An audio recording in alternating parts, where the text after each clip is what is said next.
You ready? Are you going to give me energy? I'm going to try. All right, let's see it. Trinity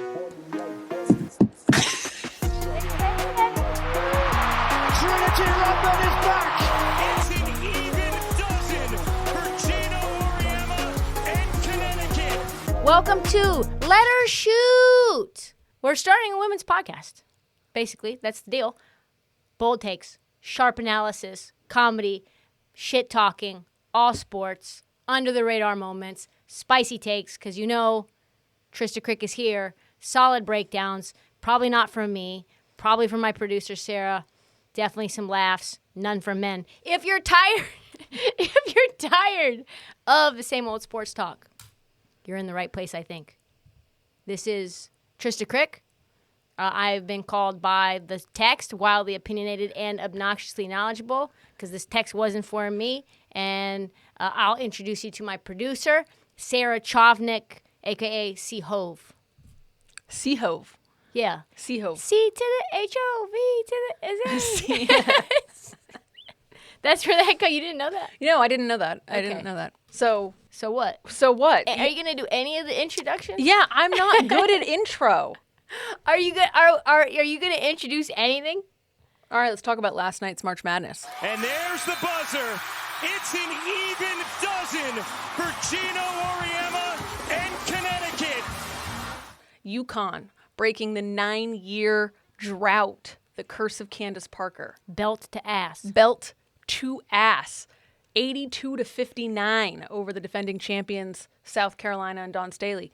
Immediate reaction to the win. It was an upset, but it didn't feel like an upset. Yeah, you saw UConn up by 5 first quarter, up by 10 second quarter, up by 20 third quarter. You thought, oh shit, maybe after this game is done, they're going to be up by 40.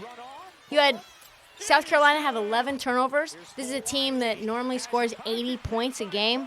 And what did they score? 24 points, 29 points in the first half alone. They didn't make layups. They looked very small. There was a game plan for everything that South Carolina wanted to do. And Dawn Staley said it, belt to ass. We got our asses beat. We lost to a very, very good basketball team that you know, they beat our ass, but they didn't make us like it. They were folding with 5 minutes left to go. That's basically what you saw. There was tears. Raven Johnson, one of the South Carolina players, was crying on the bench with 4 minutes and 50 seconds left to go. It wasn't just a Paige Bueckers show, though. She was barely even in focus in terms of the offensive production. You had Sarah Strong, who's a freshman, who, by the way, has the pedigree, has multiple players who have, her mom was a former WNBA player. Her dad is a former, we'll call him an NBA player, but really he played overseas. She had 24, 15, 3 blocks, 2 steals. You had AZ Fudd, who was killing it too, 24 points, 5 rebounds, 3 steals. She had 19 points the game before, but they were all in the first half. Like you said, Paige didn't do a lot. She still had 17, 6, 3 assists, 2 blocks, and 1 steal. And then even KK Arnold, who's not known really for her offensive production, she had 9 points. The only reason you bring KK Arnold in is to have the straps, to put somebody in their seatbelt, put them in jail, into solitary confinement. But even she was scoring. Caitlin Chen, the transfer from Princeton, she had some layups. So everybody was giving a steady dose. And I think, though, we talk about the production offensively, it's not really what it was for UConn. UConn put South Carolina in a headlock defensively. They're forcing turnovers left and right, getting blocks, making South Carolina work for everything. Even when they ended up getting good shots, they couldn't make them. So South Carolina only had 2 players in double figures, and they only had 10 points each. So it was just dominance. There was notable frustration from Dawn Staley, who I think at one point just yelled, "Fuck!" Multiple times. Dawn Staley was like, fuck this. And you could see her yelling at the ref. And at a certain point, she was trying to get after the refs, being like, oh, you're not really calling these things for UConn. You're calling these things for us or against us. It's like, no, Dawn, you're down 20 after halftime. She tried to set that narrative up before the game even came, though. Before the game even started, she was in the media saying, "Oh, we're not going to do this whole Paige Bueckers show thing." And I think that was a testament to the fact everyone who even hates UConn, we all wanted UConn to win. We all want Paige. Well, that's how much people love Paige. And now, by association, Gino, because Gino and Paige's dynamic is like Up, right? The movie Up. They're just these cute little dynamic that they have. He sort of begrudgingly feels these emotions for Paige. He loves her. He's crying on the podium, and he's saying he's not, and he's saying, this is the player that I've never felt this way about before. And when she left the court after the game, he was super emotional. So we were rooting for, after everything that Paige went through, we were rooting for her to finally get that title that she forecasted when she was 17 in that Slam magazine cover shoot. Yeah, so senior year in college, probably winning a national championship my senior year, going out strong, and then preparing for the WNBA draft, hoping to go as the first pick is what I would hope for in 5 years. Everybody was hoping for UConn to get the win, and Dawn Staley was like, hey, we're kind of going for our third title in 4 years. That's a narrative that you guys could run with as well. And she basically said, because the narrative is out there for Paige, that the refs are going to want Paige as well. And I tell you what, it didn't matter what the refs did. UConn was going to win that game no matter what. I mean, Sarah Strong was going to make sure of that. Sarah Strong is a bucket. Sarah Strong, to be that tall and shoot threes at that efficient of a clip, to be able defensively to, like you saw what her and Janelle Alfie, who didn't even really get talked about now yet, and she was awesome on Lauren Betts. Those two together, for their size, to be able to do what they did against a girl who's 6'7", and is a first-team All-American, is super impressive. And to boot, Sarah Strong's only a freshman. UConn was dominant through the whole tournament. I mean, I think they won multiple games by... Average margin of victory was over 30. South Carolina, though, was shaky kind of the whole way. Sus. I was sus on South Carolina as they entered the tournament. My forecast, my bracket, had Duke beating South Carolina just because Duke, when they play on all cylinders, they look awesome. But the highest scorer on South Carolina over the course of this year was Joyce Edwards, 13 points per game. And everybody said that like it was some sort of feat, some sort of benefit. That's not a benefit. You need a certified bucket getter down the stretch that you can give the ball to. They did not have that. Also, on top of that, South Carolina had little shorties in the post. I'm sorry, Chloe Kitts, you're 6'2". That's the shortest center that South Carolina has had since 2018, 2019 when they had Aaliyah Boston. And then they had Camila Cardoso, who was 6'7", by the way. So you're talking about a center who's 6'2". You're going to get dealt with throughout the tournament. You're not going to be able to do all the things that South Carolina builds their bread and butter on. And they looked shaky against Maryland. 3 minutes left. South Carolina was actually down. And there were some real controversial calls down the stretch. There was some sideline out of bounds turnovers. Raven Johnson comes in and forces a turnover. Was it a turnover or was it not? That happened against Maryland. And then it happened again in the Elite Eight against Duke. Duke sort of shit the bed. It was tied 46-46 with like 4.5 minutes to go. Duke led at halftime, and yet South Carolina's pedigree, and I don't want to diminish what South Carolina did. They had the pedigree and the grit and the grind to come out victorious in those games, but they could have easily lost either one of those. And it's just a testament to the roster is not to the level that you would hope South Carolina would have. They don't really have a guard who can get you a bucket down the stretch that doesn't turn the ball over 10 times. I'm sorry, Mylasia Fulwiley, you're awesome, but you're turning the ball over like crazy. And Raven Johnson doesn't score really at all. So if Joyce Edwards is your number one player, I mean, it's kind of unreal that they got to the national title to begin with. I mean, they didn't have Ashlyn Watkins. We don't talk about Ashlyn Watkins. We're just going to leave her and her ACL alone, and her fisticuffs over there.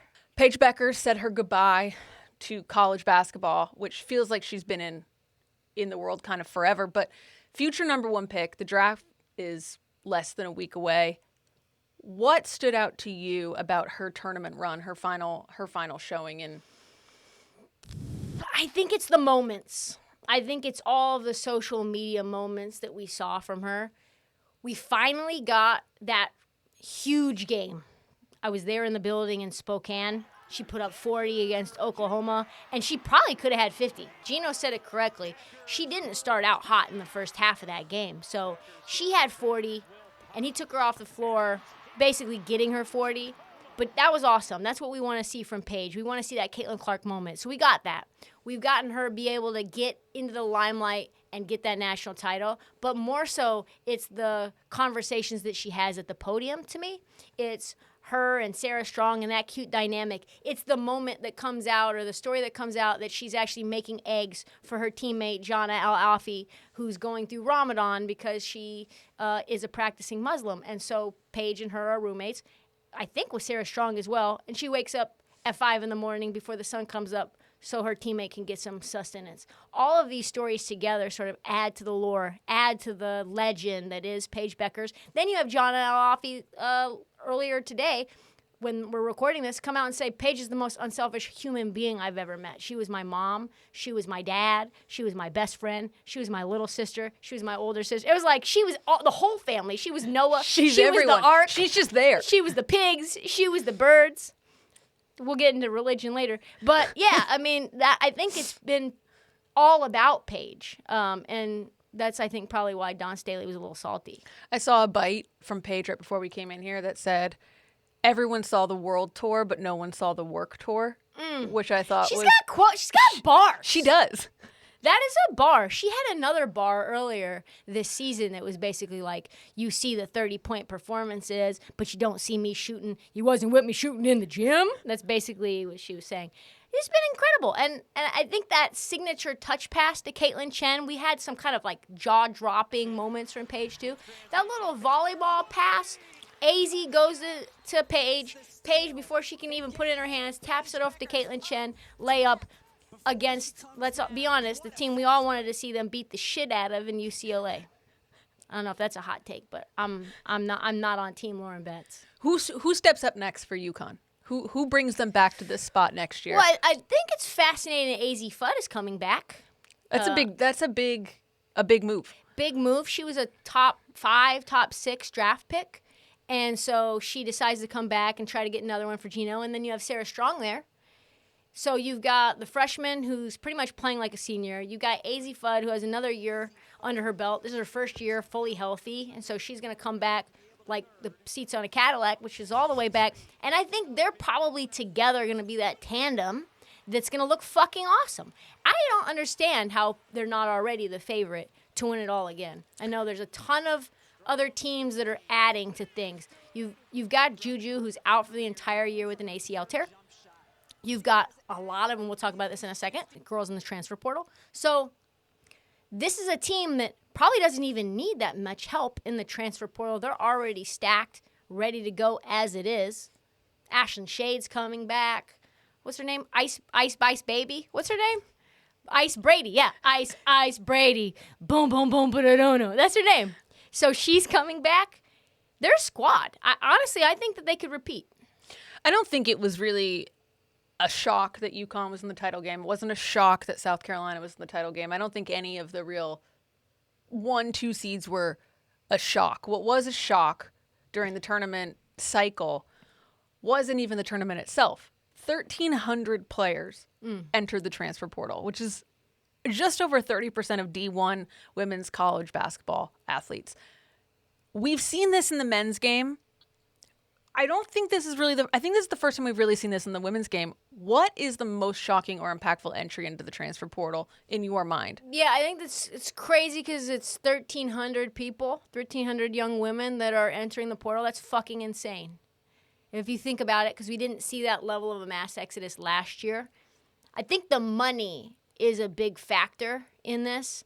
I think women's basketball, those players are much more marketable than men's players. So you might as well capitalize on that level of spotlight while you can to be a big fish in a relatively small pond versus when you go to the WNBA, we don't know. If you're Ari McDonald and you're playing for Arizona, you're basically baby Kobe, baby Kyrie, who was a player a couple of years ago who ended up, I believe, beating UConn in 2021. So Ari McDonald goes to Atlanta, for an example, and she's just buried. I think she plays for the Sparks now, but she's not nearly that same kind of acclaimed player that we saw her at Arizona. So if you're a player that is big in your small pond as a college basketball player, that's why I think you're seeing, okay, let's either level up, go to another program that makes better sense for me. And then there's reasons, or you have to wonder or scratch your head what those reasons are. So The first one that's not super surprising because Florida State's not really a great school is Tanaya Latson. She was the #1 point scorer in all of college basketball, averaging 25 points per game. There's a lot of places that she could go. I think people were shocked, at least because you don't see a player of that caliber leave. But then following that, the biggest shock for sure was Olivia Miles. Olivia Miles was supposed to go #2 overall to the Seattle Storm. What are the Storm going to do now? And you're like, okay, well, maybe her and Hannah Hidalgo are going to run it back at Notre Dame. They had an early exit-ish to TCU, and she was like, nah, dipset.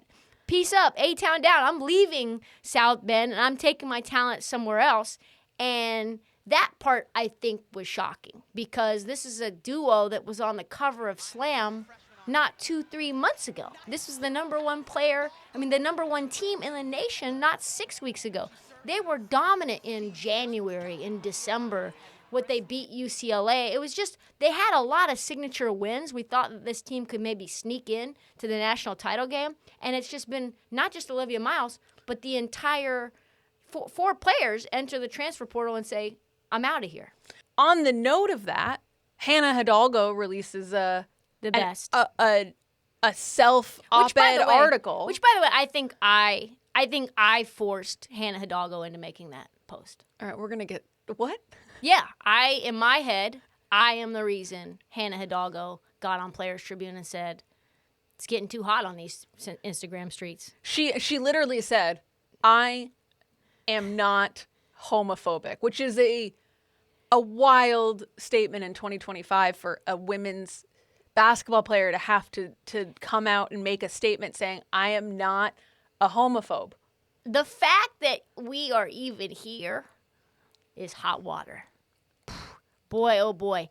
You play in a league where just under half of the women that you play with, that you call your sisters, are in the community, and you have to say, hey, I don't hate you, after everybody's leaving, yeah, that's a bad look, for sure. She's 19. I have to give her a little grace in the sense that she probably has some learning to do. I don't really know, though.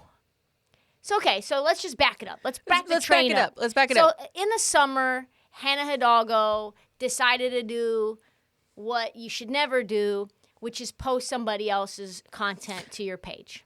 Candace Owens. And if you're going to post somebody to the page, don't let it be Owens. Candace Owens. And then the Candace Owens post was a video that she did. I forget where it was. And she's essentially saying... I think it was her own podcast, maybe? Maybe. I thought it maybe was like Club Shay Shay or Fox News. I don't know. Candace Owens said, hey, gay marriage is a sin. And no context, which is fucking wild, Hannah Hidalgo posts that to the story.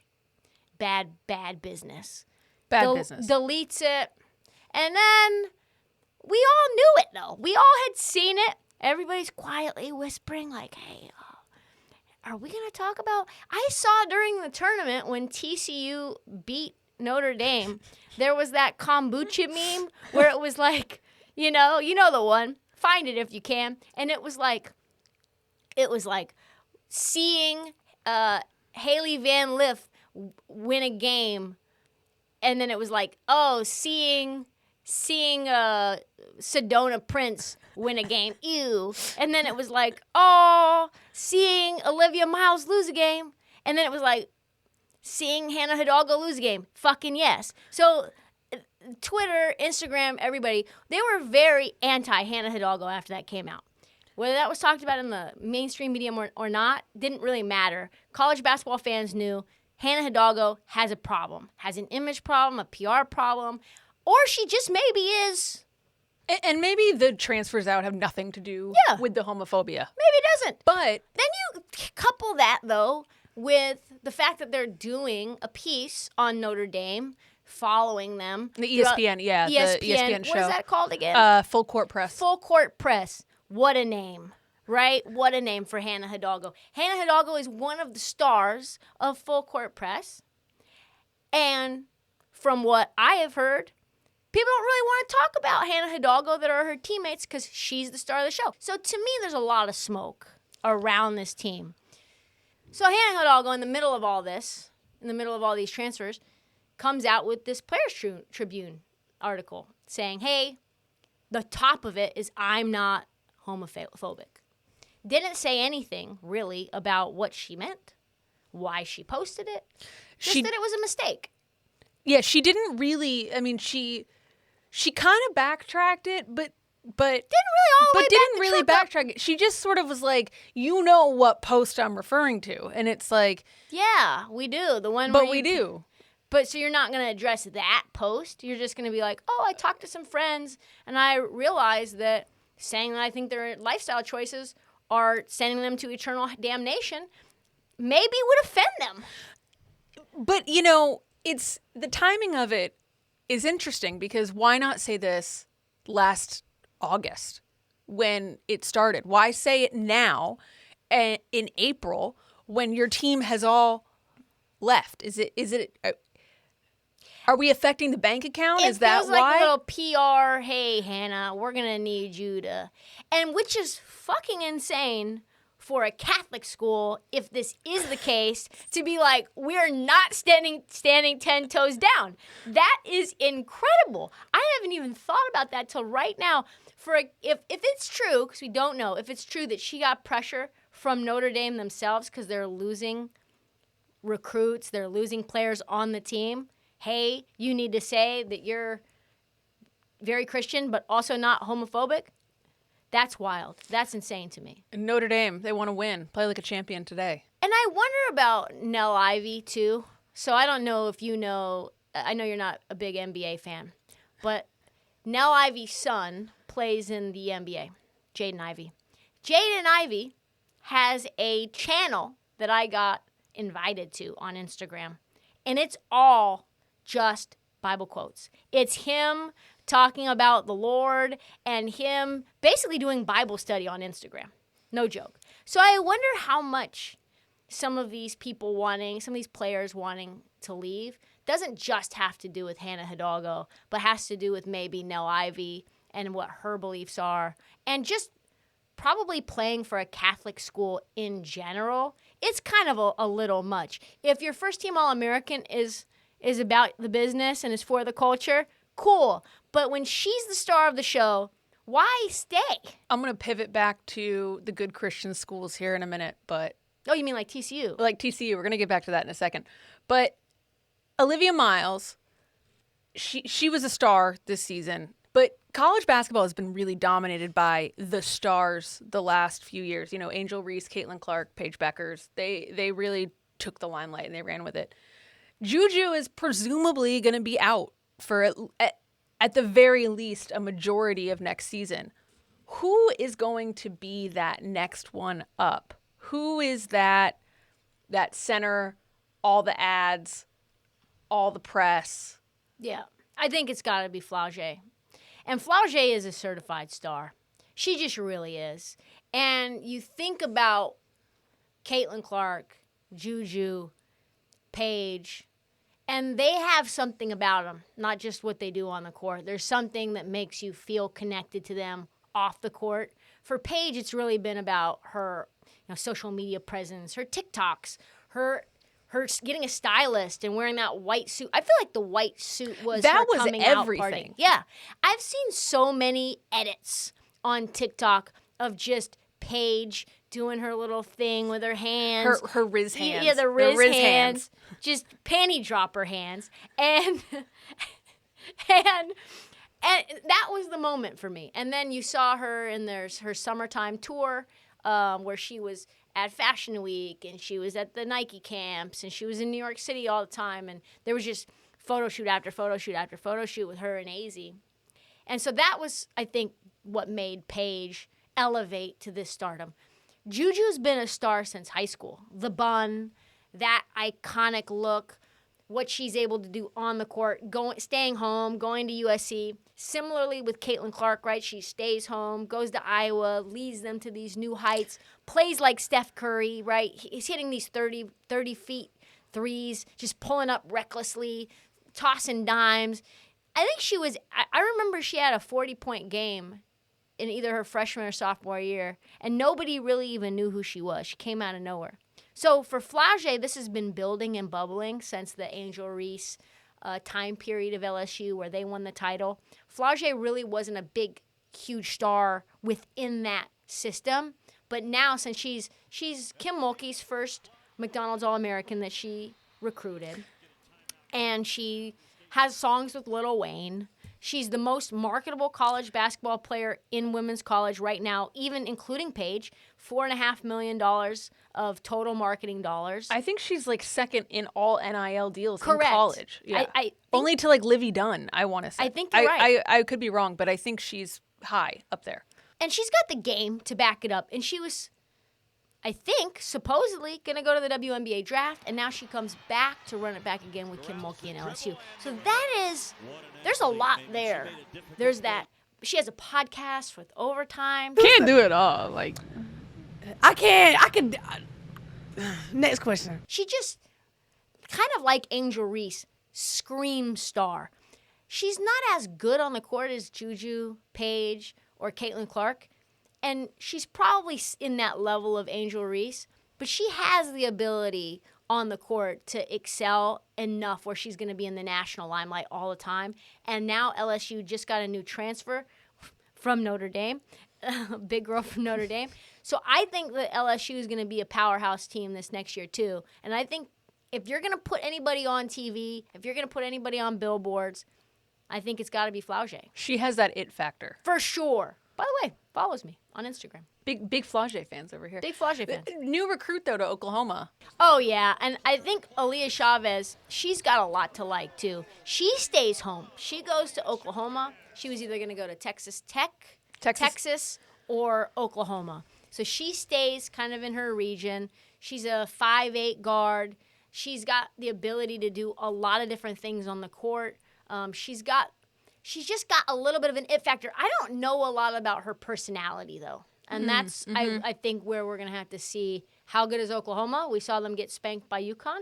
How impactful is she on the court? What is she like off the court? You can't be a wallflower and be a star in women's sports. No, not right now. Not right now. Not right now. You have to be. I've not seen yet a TikTok from Aaliyah Chavez. Just want to say. Well, famously, not a TikToker, Madison Booker, too. And I don't think Madison Booker will be a star either. And I like Madison Booker a lot. And I think there's a lot of players who are really, really good and really talented. And you see them, it's like porn. You know it when you see it. Not a star right now, unfortunately. Speaking about stars, Paige is going to go next week. She's going to be a Dallas Wing. She's going to probably sell out jerseys.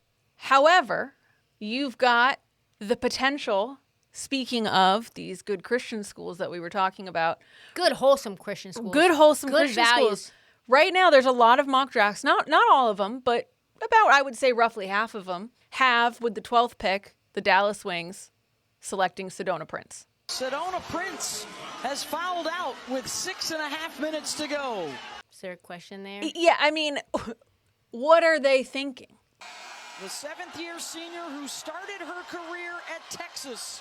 If you were a WNBA GM, are you taking that risk? Well, certainly not for Dallas, I'm not.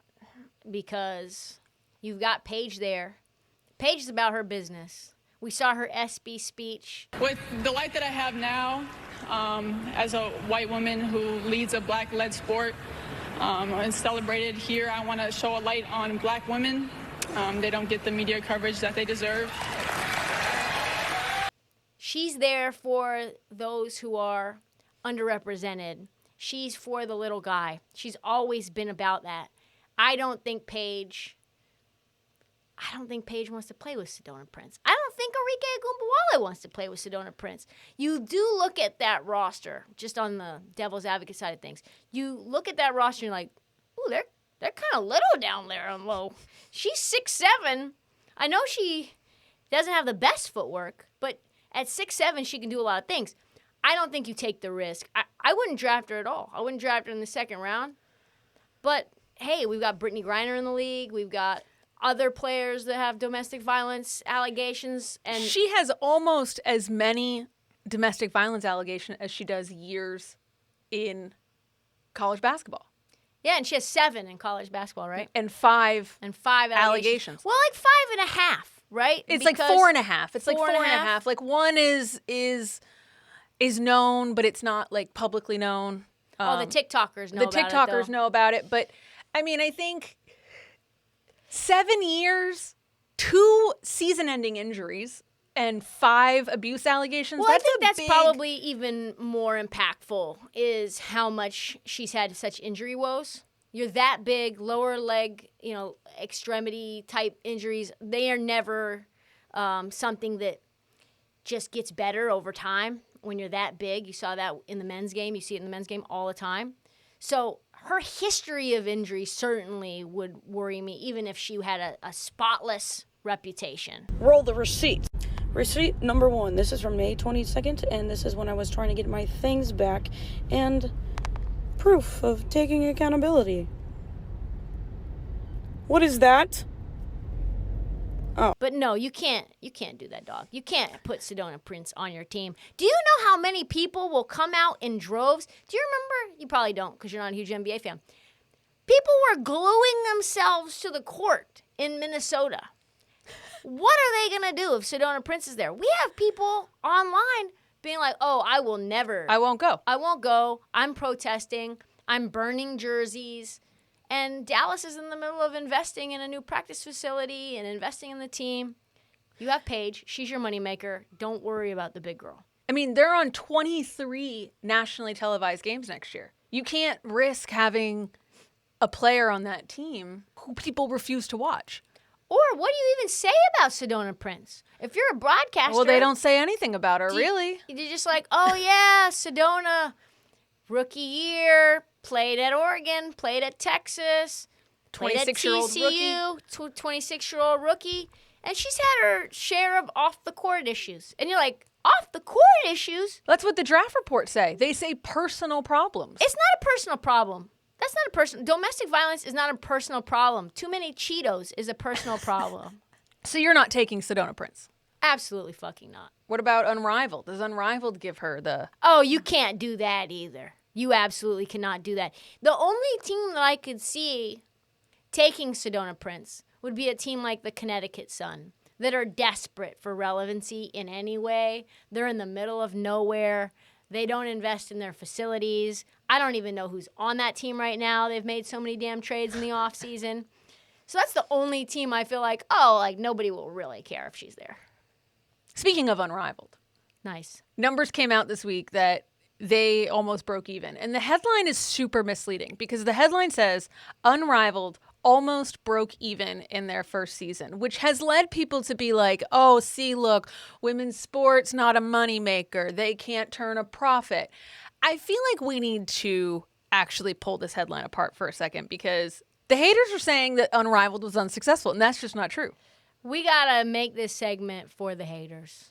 That's what it is because haters are always going to find something to say negatively about the women's game. Period. But if you look at what Unrivaled had to do, the fact that they came close to being profitable when they're paying players $222,000 for 8 weeks of play. A living wage. You're talking about basically what Supermax money is in the WNBA for everyone who's playing. You've got the insurance policy. So if you end up, for example, Lainey Hamilton, who plays for the Liberty, she got injured. Say if the Liberty decide, okay, we aren't going to play you this year, we're not going to pay you this year, she's going to get that money from Unrivaled through the insurance policy that they have.